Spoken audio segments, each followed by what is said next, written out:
¿verdad? Ay, ya, ahora sí. En los siguientes temas que vamos a ver, que serían los temas 2, que son conceptos de fuentes, vendríamos viendo fuentes del derecho administrativo, conceptos de modificación, la modificación administrativa, el problema de codificación administrativa, la codificación por materia, la codificación en las entidades federativas y el sistema adoptado en México. Y por último estaríamos viendo en el tema número 3, antecedentes del Estado, que son los conceptos jurídicos del Estado, los elementos del Estado, el concepto de administración, concepto de la administración pública, clasificación de la administración pública. Más que nada aquí vamos a ver también cómo está dividido el derecho administrativo, cuáles son sus ramas y de qué depende cada una de ellas. Ok, el derecho financiero, más que nada, le vamos a dar el concepto. El derecho financiero se presenta como una rama del ordenamiento jurídico que se ocupa de la actividad financiera. El derecho frente a otras ramas del derecho se presenta como una disciplina muy técnica, lo cual puede comprobar en el dato de que sus normas jurídicas se contienen muchas referencias en porcentajes numéricos. Al mismo tiempo, el derecho financiero se representa como un instrumento de política económica. A través del derecho financiero se pueden conseguir finalidades económicas. Además, en los estados tanto social y democráticos, el derecho financiero se deberá presentar como el medio de distribución de la riqueza de manera que se establezca que quien paga más impuestos sea el que más tenga y quien reciba más gastos públicos sea el quien menos tenga. ¿Qué quiere decir cuando estamos hablando nosotros de derecho financiero? ¿A qué nos estamos refiriendo aquí el derecho? ¿Alguno de ustedes tiene más o menos una noción que tenga que ver el derecho financiero jurídico? ¿De qué se trate? ¿No tienen alguna idea? José, Uriel, Luis. ¿Alguien de ustedes tiene alguna noción qué es el derecho financiero? El derecho financiero, yo creo que, como su nombre lo dice, son las leyes que te están rigiendo, son conforme a, me imagino yo, conforme a un presupuesto que tienes que, ¿cómo te decía?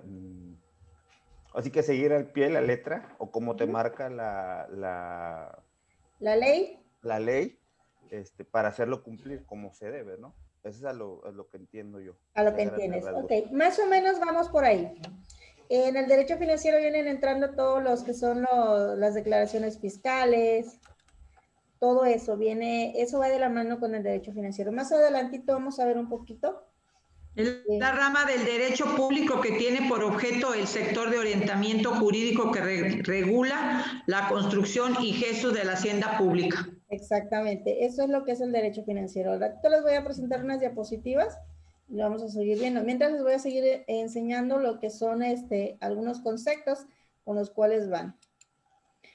El contenido que tiene el derecho financiero, más que nada, también es una práctica de la rama más importante, que es el derecho tributario.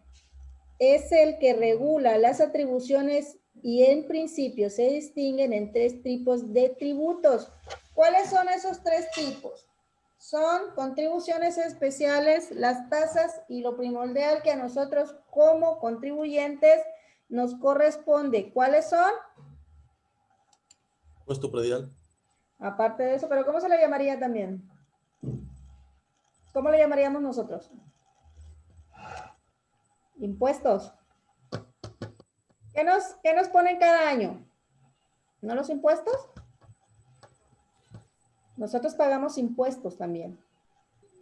Eso viene siendo una de las ramas que entran en el derecho financiero. Los impuestos, las contribuciones especiales, más que nada, se pagan porque el contribuyente el contribuyente obtiene un aumento al valor de sus bienes como consecuencia de la realización de obras públicas o establecimientos de ampliación de servicios públicos. Eso quiere decir que son las contribuciones, los que son las tasas. Más que nada, estas se pagan bien por la utilización privada del dominio público o bien por servicios o actuaciones de la administración que afectan directamente al contribuyente. ¿El por qué afecta al contribuyente? ¿Ustedes por qué creen que afecta al contribuyente? ¿Por qué creen? ¿Afecta en positivo o afecta en negativo? En negativo. Afectan los dos. Yo pienso que afectan los dos. Pero nos porque... afecta más en el aspecto negativo. ¿El por qué? Porque cuando nosotros nos suben los impuestos, nosotros tenemos que pagar un poquito más. Si somos personas que tenemos algún negocio o algo por el estilo, tenemos que pagar un poquito más. Y por eso le comentaba yo que cuál era la afectación, porque afecta en las dos maneras. Afecta en lo positivo porque con esos impuestos, con esas contribuciones, se supone que el Estado, el municipio, pues hace todas las mejoras que la sociedad necesita. Y en lo negativo, lo que acaba de decir usted, ¿verdad? Al subir los impuestos también, ¿verdad? Pues hay que pagar, ¿verdad? Obviamente más, y el desembolso es más fuerte. Sí, pero bueno, lo que dices tú, cuando nosotros contribuimos el Estado, digamos, no digamos que lo que nosotros contribuimos no exactamente lo destina a obras públicas, no exactamente lo destina a ciertas cosas, sino a veces le hacen un mal manejo o un mal uso.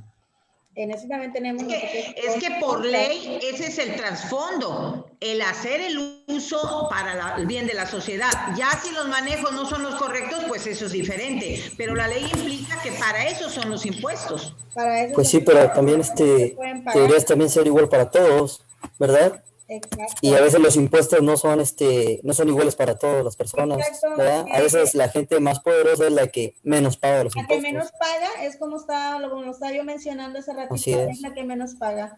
Porque a nosotros como contribuyentes nos cobran a veces un impuesto de un predial, que el predio digamos que no está muy grande y a veces nos quieren cobrar hasta como 1,000, 2,000 pesos, cosas que en otros lugares o en otras personas que tienen una gran extensión, digamos que de propiedad, vienen pagando lo que es una minoría. Siempre el que sale afectado en lo que son los impuestos son las personas con menos recursos. En eso son lo que a nosotros nos afectan mucho. Bueno, seguimos con lo siguiente. Dice, las tasas, como estaba mencionando, que son las atribuciones del dominio público. Para que los servicios y actuaciones se tengan que pagar, en una tasa bastaría con que algo tenga un requisito. ¿Qué requisitos debe de tener eso? En base a la disposición reglamentaria, sea obligatoria para el contribuyente recibir ese servicio administrativo. Que ese servicio sea impredecible para la vida privada o social del contribuyente. También puede ser que ese servicio no pueda ser prestado por el sector privado. Cuando se tiene alguna de estas tres notas, la relación es un servicio. Entonces, se tiene que pagar por este servicio. Más que nada, es lo de dominio o público o precio privado.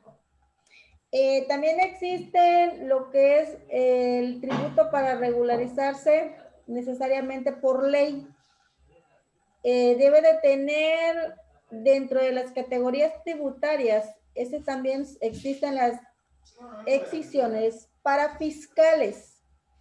Un tributo para fiscal, cuando se denomina de alguna de las notas esenciales dentro del tributo, los impuestos serían que se pagan sin fijarse directamente a una actuación o servicio de la administración. Bien puede ser una mayor recaudación, que son los impuestos.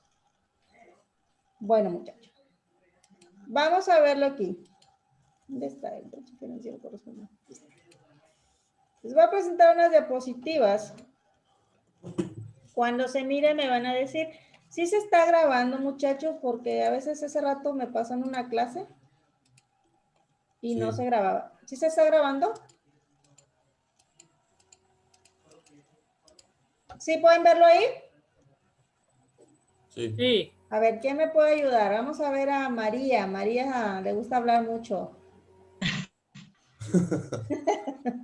A mí A me ver. gusta, a mí me gusta agarrar a los que hablan mucho, ¿eh? No, ya no voy a hablar entonces. Ok, vamos María, vamos a ver lo que es el derecho financiero, alguna de sus ramas del derecho Buenas financiero. tardes, maestra. Presente, Sergio Díaz Casanova. No podía entrar, no me permitía el sistema, pero ya entré por teléfono. Ok, hola, buenas tardes, Alberto. Miren, deben de ustedes, cada que entren en el chat, pongan su nombre. Por favorcito, ponen su nombre, su teléfono y de qué campus son. ¿Para qué? Para que yo de ahí tome nota de las asistencias de ustedes. Para que no vaya a ver, es que maestro estuvo y no me anoté, para que lo tengan. Entonces vamos a ver las diferentes ramas del derecho financiero. Me va a ayudar María. A ver, María, vamos a empezar. A ver, el derecho financiero corresponde al derecho público que requiere, pero la foto ahí ya no la puedo ver, es que no me sale toda la pantalla. Yo soy neófita en este asunto de la computadora. Es que las cámaras me tapan el recuadro. ¿Cómo le hago ahí para hacer? Ok, entonces vamos a ver. Minimiza la sesión de Zoom. Ah, no. A ver. No, Ahí. No me estés diciendo porque luego me salgo como en el examen que... Ándale, ahí. Okay. Otra vez, el derecho financiero corresponde al derecho público que persigue fines colectivos y como lo precisa la doctrina se refiere exclusivamente a la actividad del Estado y las finanzas públicas. ¿Uno será derecho? Es que tiene como un ahí. Derecho financiero. Para estudiar las manifestaciones de la actividad financiera del Estado, se divide metodológicamente las ramas del derecho financiero, consideradas por la doctrina que son derecho tributario, derecho patrimonial público, o sea, los servicios públicos y empresas estatales, derecho del crédito público, llamados también derechos monetarios, y derecho presupuesto. Derecho tributario es aquella parte del derecho financiero que regula y disciplina los tributos. Es aquella rama del derecho que expone los principios y las normas relativas al establecimiento y recaudación de los tributos y también analiza las relaciones jurídicas que de ellos resultan. Ok, muy bien. ¿Qué quiere decir lo que dicen las diferentes ramas? Aquí nos está especificando más bien cuáles son las ramas que entran en el derecho financiero. En el derecho financiero entran las finanzas, las que son del Estado, y entran las finanzas públicas, que es lo que es cuestiones aquí. Cuando nosotros, el Estado, para recaudar fondos públicos, ¿qué es lo que hace el Estado cuando quiere recaudar fondos públicos? cobra más impuestos. Aparte de cobrar más impuestos, ¿qué es lo que hace? Me imagino que es ampliación algo del presupuesto, ¿no? Por medio de la Cámara de Diputados. Pero acuérdense que el Estado tiene la facultad o también tiene el derecho de que cuando, no sé si ustedes han visto, no sé de dónde sean ustedes, a ver, se me olvidó decirle dónde soy. Yo soy aquí de Reynosa, Tamaulipas. ¿Ustedes de dónde? Ciudad Victoria. De Okay, Victoria. Yo también de Ciudad Victoria. Ok, todos son de Ciudad Vicky Victoria. Ranch. Nada más yo soy el adoptado, eso de Bustamante. Ok. No, somos dos. También yo soy de Vicky Ranch, Sergio Díaz de Vicky Ranch. Ok, son dos adoptados. Bueno, miren, como ustedes pueden ver, en los estados, en algunos estados de la República, han visto cuando hacen las ferias. Bueno, ahí es uno de los cuando el Estado puede recaudar impuestos o puede recaudar, o digamos que un derecho monetario. ¿El por qué? ¿Cómo lo recauda? Lo recauda en el aspecto, ya ve que en las ferias, cuando vas a entrar a algún lugar, te cobran cierto porcentaje. Bueno, ese porcentaje se le paga a la tesorería de lo que es del municipio. Ellos ahí están recabando si les está haciendo falta dinero o de presupuesto, ellos tienen que ver la manera de cómo conseguirlo. Entonces, ¿cómo lo pueden conseguir? Recaudando de manera monetaria, en ferias, ¿en qué otros? En eventos, en donde ellos puedan cobrar cierta cantidad, pero también a las personas se les cobra por el acceso. O sea, si ustedes lo han visto cuando van a las ferias, hay que pagar nosotros un porcentaje para entrar. Si no, no podemos entrar. Por ejemplo, también yo aquí en el estado hablando localmente, cuando el gobernador o el DIF hace actividades donde requiere aportaciones, también ahí estás recabando impuestos, ¿no? Cuando él diga aportaciones, digamos... No, cuando el DIF hace alguna actividad e invita a funcionarios, al público en general, pero te cobran ahora sí que un cover, una entrada. Y como el bazar del DIF, que anualmente, ándale, que este año no se hizo. Todos los que nos ponemos nos cobran 2,000 pesos por stand. ¿Cómo se llama? Las ferias ganaderas, ¿cómo se llaman las? Subastas. Subastas. Las subastas ganaderas. Bueno, yo lo conozco por exposiciones ganaderas.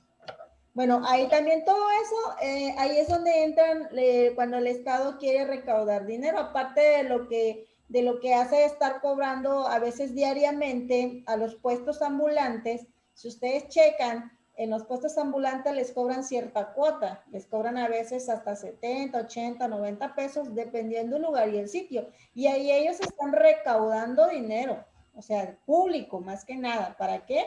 Para que ellos vayan haciendo, es muy aparte de estar pagando nosotros nuestro predial, nuestra declaración de impuesto que se hace cada año, porque eso es muy aparte.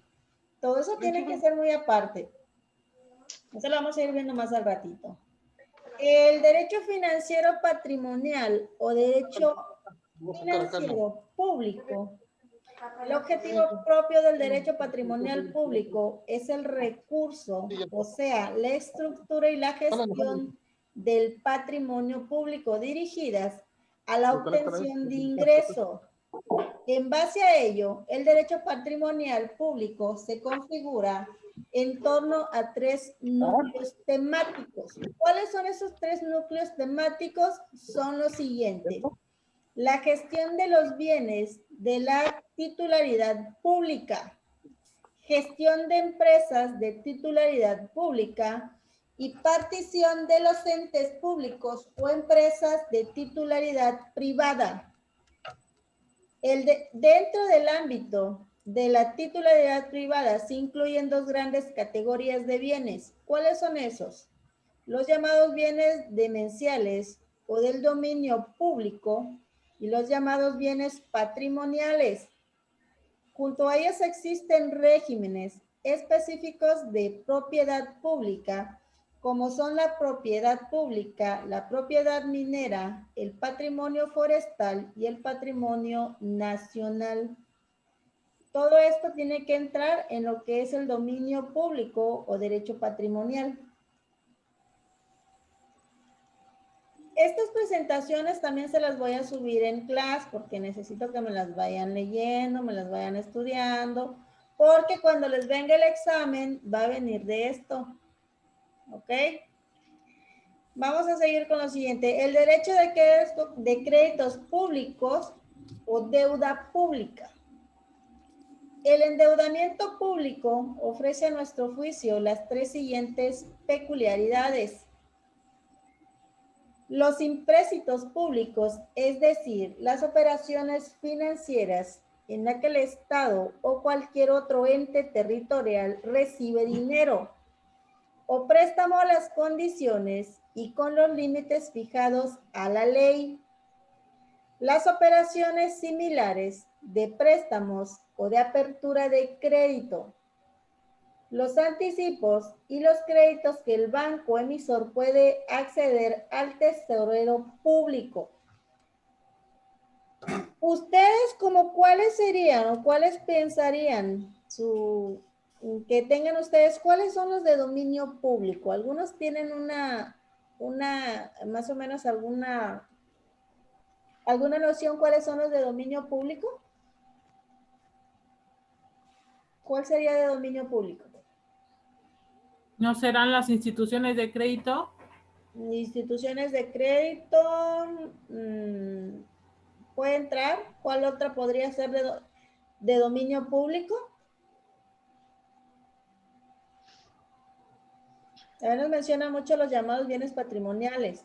¿Cuáles son los bienes patrimoniales? Casa, una escuela, Bienes patrimoniales, las escuelas. ¿Qué otro? un hospital, Los hospitales. ¿Y los de dominio público? ¿Cuáles serían? Pemex, ¿Mande? Petróleos Mexicanos, ¿Cuál otro sería de dominio público? Petróleos Mexicanos. la CFE también. Aquí Ok, en ¿cuál municipio otro? Comapa. Banjército, Ejército, Comapas, que son de dominio público. sí, Comapa son sería son uno de ellos. paraestatales. Uno de los principales entraría ahí, Comapa, de dominio público. ¿Cuál otra? También entraría comisión. Sí, La CFE. CFE. También el ISSSTE también puede entrar también en ese. ¿Por qué? ¿Por qué de dominio público? Porque Porque nosotros es del tenemos Estado. acceso a ellos. Cuando Porque es del nosotros no Estado. tenemos acceso a ellos, ya son son privados, pero nosotros podemos tener acceso a ese tipo de cosas. El IMSS, la Cruz Roja, Todas las paraestatales, ¿no? O sea, todo lo que es del Estado. todo lo que es del Estado es donde nosotros podemos entrar. ¿Cuáles otras más? A ver. ¿Qué más? Pues ahí entraría lo que es la Conducef, ¿El Fobiste, no, maestra? ¿El Infonavit? Fobiste, El Infonavit. Sí, pues, hay todo lo que es un muchas paraestatal. dependencias que nosotros tenemos derecho y tenemos el acceso a ellas. Bueno, seguimos igual. Derechos humanos no entraría ahí. Derechos humanos, la CNDH, digamos que Tiene el presupuesto del gobierno. tiene presupuesto del gobierno, Depende del pero gobierno. no Y es, lo propone el presidente, en este caso, ¿quién va a encabezar no es, digamos que, pues que derechos humanos es a nivel. Yo creo que no, porque ahí es nada más cuando el acceso es cuando se necesita, cuando se necesita, la persona tiene. no es, Pero digamos, pues que en derechos acceso tú tienes humanos derecho está a derecho, tú encima. tienes acceso a los derechos humanos. El como derecho ciudadano. lo tienes, Sí, pero como nada ciudadano. más acceso Es cuando como lo si vas, necesitas. es como si vas al ISSSTE, tienes derecho a que te atiendan, si eres, o sea, ¿me explico? Todos tenemos derecho. Pues sí, a sí lo recurrir a tenemos, derechos o sea, humanos. sí lo tenemos, pero como dice María, cuando realmente lo necesitamos es cuando derechos humanos entra. Pero no es algo que nosotros estemos ahí todos los días, como más. Sin embargo, ¿con qué estamos todos los días? Estamos todos los días con la luz, estamos todos los días con el agua, estamos todos los días con ¿qué más? Con el que utilizamos. Pero yo creo que al final de cuentas, derechos humanos sale pagan también de nuestros impuestos. ¿Sí me explico? O sea, todo lo que venga de nuestros impuestos, tenemos derecho a acceso a eso. Sí, de hecho sí lo tenemos. Sí, o sea, no digamos que no estamos peleados de la mano, sí estamos de la mano. Es, por ejemplo, el departamento de la Secretaría de Víctimas. O sea, ahí está. Pero hasta que lo necesitas, Dios guarde que eres parte, que eres una persona con daño colateral o algo sí. A lo que me refiero es que tenemos, o sea, es un, ¿cómo se llama? Un bien. Sí, es un derecho. derecho. Es un bien que nosotros vamos a ocupar. Así que es. nosotros hasta que nos toca por ley nos toca. Más sin embargo, vemos muchas personas que no lo necesitamos o que no lo pedimos, simplemente. O sea, derechos humanos entra cuando la persona lo solicita. Mientras... Igual que víctimas. Exacto, cuando ya eres una víctima. Y claro, ahí en víctimas ya entra cuando lo necesita, pues al derecho a que bequen a los niños, tienes una pensión, ciertas ayudas.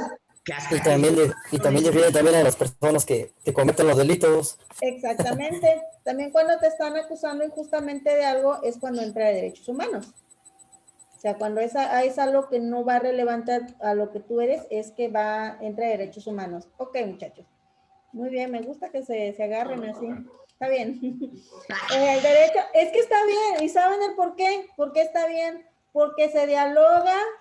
Si yo tengo duda y si el compañero tiene alguna otra respuesta diferente, se unen las dos partes y ya se saca lo mejor de ellas, ¿o no es así?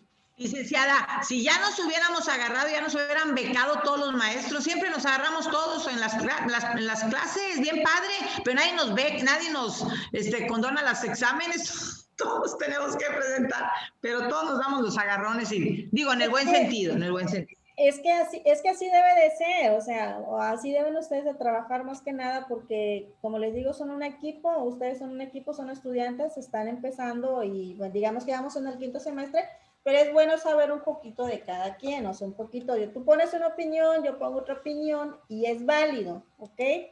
Yo como siempre les he dicho a los chicos que yo les doy clase a todos, yo los escucho a todos. Ya cuando yo veo que ya están ahí, a ver, espérenme tantito que no, las cosas no son así. Y me gusta que participen, a mí me gusta que los alumnos participen. Con todos los que he tenido, son bien participativos. Ok, seguimos con lo siguiente que es el derecho del crédito público, la deuda externa, son los que ya vimos, que son los anticipos y los bancos. Y vamos a ver el derecho presupuestario. ¿Qué es el derecho presupuestario? A ver, ayúdame, Joseph. Ok. El derecho presupuestario, lo podemos definir como la expresión jurídica del plan financiero del Estado para un periodo de tiempo determinado. El contenido del derecho presupuestario podemos concretarlo en dos aspectos: aspecto jurídico-político, aspecto jurídico-financiero.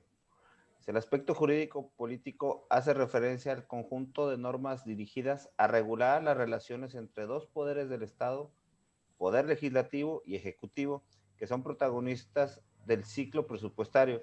Así corresponde al derecho presupuestario la regulación de la distribución de competencias en materia de preparación, aprobación, ejecución y control del programa de ingresos y gastos del Estado. El aspecto jurídico financiero de determinar los efectos que el presupuesto en cuanto a la ley tiene con respecto a los ingresos y gastos públicos, o sea, con respecto a los derechos subjetivos de los particulares y con respecto al ordenamiento jurídico y a las leyes financieras preexistentes. Está bien. No. ¿Es todo? A ver, Joseph, ¿qué entendiste por esto? ¿Qué quiere decir el derecho presupuestario? Pues el derecho presupuestario, o sea, ahora sí, a lo que entendí, o sea, que se divide en dos partes. Uno es el que lo va a aprobar, el que lo va a discutir, el que va a decir todos los intereses políticos de cada partido, que es en el Congreso, y el que lo va a ordenar, ya que una vez que está aprobado, pues cómo lo va a ordenar financieramente, ¿verdad? Ok, ¿y el segundo? Fue lo que dije, el aspecto jurídico financiero es el que lo va a ordenar, cómo se va a repartir. Ok, muy bien. Es como nosotros vemos que cada año el presidente de la República, junto con la Cámara de Diputados, emiten lo que es el presupuesto para todas las entidades federativas, ¿no? Siempre tiene que pasar primero, o sea, el presidente establece o digamos que hace el presupuesto. Los que lo tienen que aprobar es la Cámara de Diputados. La Cámara de Diputados tiene que aprobar ese presupuesto que se está dando para todas las entidades federativas. No hay entidad federativa que se quede sin el presupuesto anual que se le destina a cada uno de los, como por ejemplo Tamaulipas, Veracruz. Todas las entidades federativas tienen cierto porcentaje. Claro, no todas tienen el mismo porcentaje. ¿A todas se les destina lo mismo? No, dependiendo cómo sea el territorio o cómo sean más que nada las inversiones o el presupuesto que tenga. Es como en Tamaulipas, ¿no? En Tamaulipas dicen que, entre comillas, Tamaulipas es uno de los estados que más aporta a la federación, ¿no? No sé si sea cierto. ¿En qué?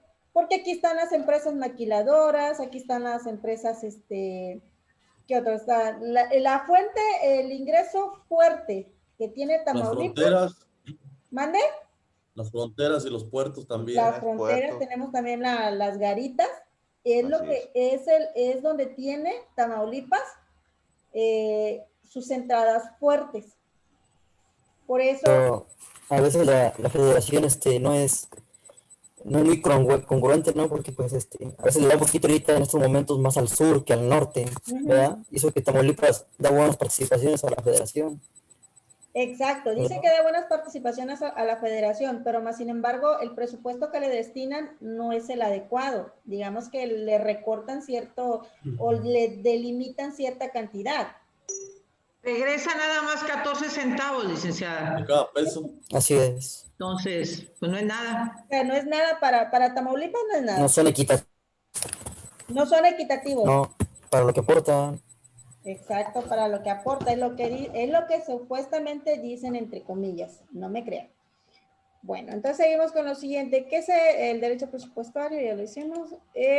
Autonomía de derecho financiero.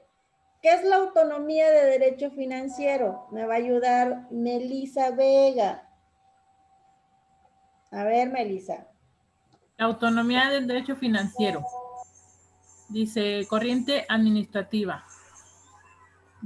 Llamada escuela administrativista clásica, el derecho financiero es una parte, un capítulo especializado del derecho administrativo y por consiguiente no tiene autonomía. Afirman que el derecho financiero forma parte del derecho administrativo porque su objetivo es una mera función administrativa que se sintetiza en la actividad que se despliega el Estado, para conseguir recursos. Corriente autonomista, los problemas jurídicos que surgen de la actividad financiera del Estado se resuelven mediante principios propios de carácter unitario. Además, señalan que el derecho financiero tiene importantes ramas jurídicas como el derecho tributario. Ok, el derecho tributario, como bien ya lo habíamos dicho, ¿cuál es el derecho tributario? Son lo que nosotros tenemos que hacer cada año. La diferencia del derecho financiero con el derecho administrativo. Estas son otras diferencias que existen. ¿Cuáles son? En primer lugar, el derecho financiero se ocupa de la actividad financiera del Estado, que tal como dijimos en las líneas arriba, es distinta a una actividad administrativa. Lo primero se supone principalmente en obtener ingresos y efectuar gastos. Pero, ¿para qué? Para satisfacer las necesidades públicas, en otras palabras, para que funcione la administración. Ahorita que lo veamos, les voy a dejar que investiguen qué es un ente público. Para atender los servicios de salud, educación, construcción de carreteras o el pago de obligaciones del Estado, la seguridad nacional, el pago de misiones diplomáticas, entre otras. Esto entonces es el medio, no el fin, del derecho financiero. Tiene fundamentalmente un carácter instrumental.